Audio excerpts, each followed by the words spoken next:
नमस्कार। मैं हूं अंजू पंकज। बहुत बहुत स्वागत है आप सबका। कहते हैं ना, घर का भेदी लंका ढाए। तो राजकुमार आनंद, जो आम आदमी पार्टी के दिल्ली में मंत्री हुआ करते थे, उन्होंने ना सिर्फ मंत्री पद छोड़ा बल्कि पार्टी भी छोड़ दी। पार्टी की प्राथमिक सदस्यता से भी इस्तीफा दे दिया।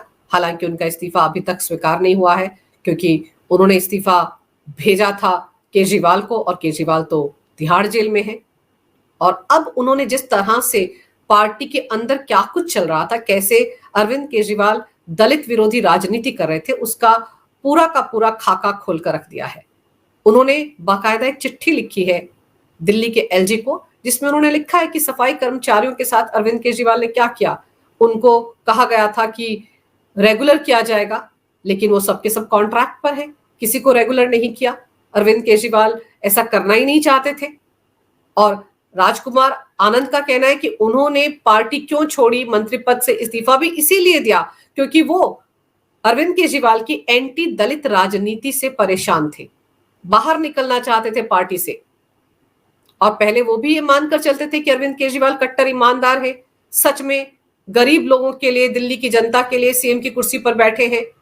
लेकिन जब दिल्ली हाईकोर्ट ने इस बात पर मुहर लगाई थी कि अरविंद केजरीवाल की गिरफ्तारी अवैध नहीं है, उनके खिलाफ ईडी के पास पुख्ता सबूत हैं, और तो और अरविंद केजरीवाल शराब घोटाले में दिल्ली के सीएम होने के नाते और आम आदमी पार्टी के संयोजक होने के नाते भी शामिल रहे हैं, उस फैसले के बाद एक जोरदार झटका लगा था राजकुमार आनंद को, और उन्होंने पार्टी छोड़ने का मन बना लिया था। तो अब धीरे धीरे करके उन्होंने अरविंद केजरीवाल की राजनीति करने के स्टाइल की पोल पट्टी खोलना शुरू कर दिया है। दूसरी तरफ स्वाति मालीवाल, अब तो वो राज्यसभा सांसद बन गई हैं, विदेश गई हुई थी अपनी बहन का इलाज करवाने के लिए, अब लौटी हैं। और अब उनके दिल्ली महिला आयोग में पिछले 8-9 साल से जो 223 भर्तियां की गई, उन पर गाज गिरी है एलजी की। एलजी ने उन 223 लोगों को नौकरियों से तुरंत हटा दिया है। इस पर भी राजनीति हो रही है कि एलजी जानबूझकर आम आदमी पार्टी की तरफ से रखे गए इन लोगों को नौकरियों से निकाल रहे हैं, लोगों को बेरोजगार कर रहे हैं, जबकि नियम कायदे कहते हैं कि 90 लोगों को ही नौकरी पर रखा जा सकता है दिल्ली महिला आयोग में। और इन लोगों को जिस तरीके से नौकरियों पर रखा गया है, उसमें कहीं कोई नियम कायदे फॉलो नहीं किए गए हैं। अगर आप एडहॉक पर भी किसी को रख रहे हैं तो नियम कायदे तो फॉलो करेंगे, लेकिन अरविंद केजरीवाल की पार्टी से जुड़ी हुई स्वाति मालीवाल ने यह भी नहीं किया।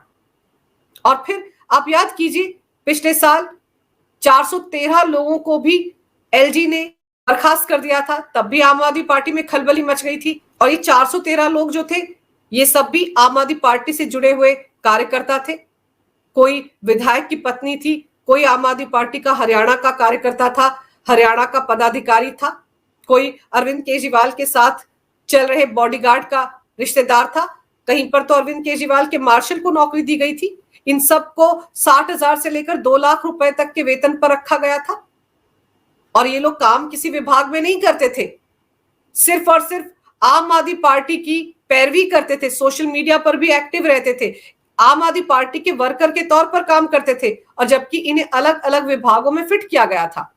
आम आदमी पार्टी की तरफ से उस वक्त भी दावा किया गया था कि ये सब लोग अपने अपने फील्ड के महारथी हैं। कोई आईएम अहमदाबाद से पास आउट है, कोई कैम्ब्रिज से पढ़ा हुआ है, कोई दिल्ली स्कूल ऑफ इकोनॉमिक्स से है। इन सबको, किसी को फेलो बताया गया था, किसी को एडवाइजर बताया गया था। इस तरीके से इन्हें अलग अलग विभागों में फिट किया गया था। कहा तो ये भी जाता है कि ये सब लोग दरअसल आम आदमी पार्टी के लिए इन सभी विभागों में क्या क्या काम हो रहा है उसकी जासूसी के लिए रखे गए थे। और ये सब लोग करते क्या थे? ये सिर्फ और सिर्फ सोशल मीडिया पर आम आदमी पार्टी का प्रचार करते थे। ये जो दावे किए गए कि एक्सपर्ट्स हैं, कोई दिल्ली स्कूल ऑफ इकोनॉमिक्स से है, कोई कैम्ब्रिज से, ये सारे दावे धराशायी हो गए जब वो पूरी लिस्ट सामने आई थी, जिसमें पता चला था कि ये सब लोग कौन कौन है जिन्हें नौकरी दी गई है। बिल्कुल इसी तरीके से ये 223 लोग जो दिल्ली महिला आयोग में भर्ती किए गए थे, ये सब भी आम आदमी पार्टी के कार्यकर्ता हैं, किसी न किसी नेता के रिश्तेदार हैं, जिन्हें सीधे सीधे तो नौकरी नहीं दी जा सकती, तो उनको पार्टी का काम करने की एवज में इस तरह से दिल्ली की जनता का पैसा बांटा जा रहा था। एडहॉक पर नौकरियों पर रख लिया था, काम वो पार्टी का कर रहे थे। इसीलिए तो इतनी बौखलाहट है इस वक्त आम आदमी पार्टी में। और फिर याद कीजिए, सिविल डिफेंस में जो भर्तियां की गई थी वो भी इसी तरह से थी। उनमें भी यही किया गया था कि आम आदमी पार्टी के कार्यकर्ताओं को ही भर्ती किया गया था। क्योंकि समझने वाली बात यह है कि आम आदमी पार्टी एक ऐसी पार्टी जिसकी ना कोई विचारधारा है, ना कैडर है। उनको जो वोट पड़े दिल्ली में या पंजाब में या गुजरात में, वो सारा वोट बैंक कांग्रेस का है जो छिटक कर इनके पास आ गया। आम आदमी पार्टी की राजनीति कांग्रेस को कोस कोस कर ही शुरू हुई थी। दिल्ली में शीला दीक्षित सरकार को और उस वक्त की यूपीए सरकार के खिलाफ भ्रष्टाचार के आरोप लगा लगा कर ही आम आदमी पार्टी वजूद में आई। दिल्ली में आम आदमी पार्टी ने सीधे सीधे कांग्रेस की जड़ें काटी। बिल्कुल ऐसा ही खेल पंजाब में किया गया। तो जिस पार्टी के पास अपना कैडर नहीं है, वो अपने कार्यकर्ता बनाने के लिए इस तरह के हथकंडे अपना रही थी दिल्ली में। इसीलिए वो 413 लोग भी आम आदमी पार्टी के कार्यकर्ता ही थे, और ये जो 223 नौकरियां दिल्ली महिला आयोग में दी गई, ये भी आम आदमी पार्टी के कार्यकर्ता थे। और वो जो सिविल डिफेंस के नाम पर भर्तियां की गई, मार्शल्स को भर्ती किया गया जो बसों में तैनात थे। और अगर दिल्ली में आप हर चौक या चौराहे पर जाएं तो आपको ऐसे वॉलंटियर दिख जाते हैं जो एक तरह से वहां पर ट्रैफिक को मैनेज कर रहे होते थे, लेकिन साथ ही साथ वो आम आदमी पार्टी का प्रचार करते थे। वो वही सब लोग थे जो आम आदमी पार्टी के कार्यकर्ता ही हैं। उनको भी भर्ती किया गया था इसी तरीके से। पार्टी का काम भी वो साथ साथ करते थे और उनको नौकरियां दे दी गई थी। और तो और दिल्ली के जो सरकारी स्कूल है, एमसीडी के सरकारी स्कूल है, उनमें अगर आप जाकर देखेंगे तो वहां पर रेगुलर शिक्षक तो 40-50 से ज्यादा नहीं है, लेकिन ज्यादातर टीचरों की भर्ती जो है वो इसी तरीके से की गई है। वहां पर भी कॉन्ट्रैक्ट पर टीचर रखे गए हैं और वो टीचर भी आम आदमी पार्टी के कार्यकर्ता हैं। और किस तरीके से आम आदमी पार्टी अपने कार्यकर्ताओं को खुश करेगी, तो उनको अलग अलग विभागों में, अलग अलग स्कूलों में एक तरह से फिट कर दिया गया। और फिर उनको जो वेतन था वो दिया जा रहा था बड़े आराम से, सरकारी खजाने को चूना लगाकर। दिल्ली के टैक्स पेयर के पैसे से उनको वेतन दिया जा रहा था।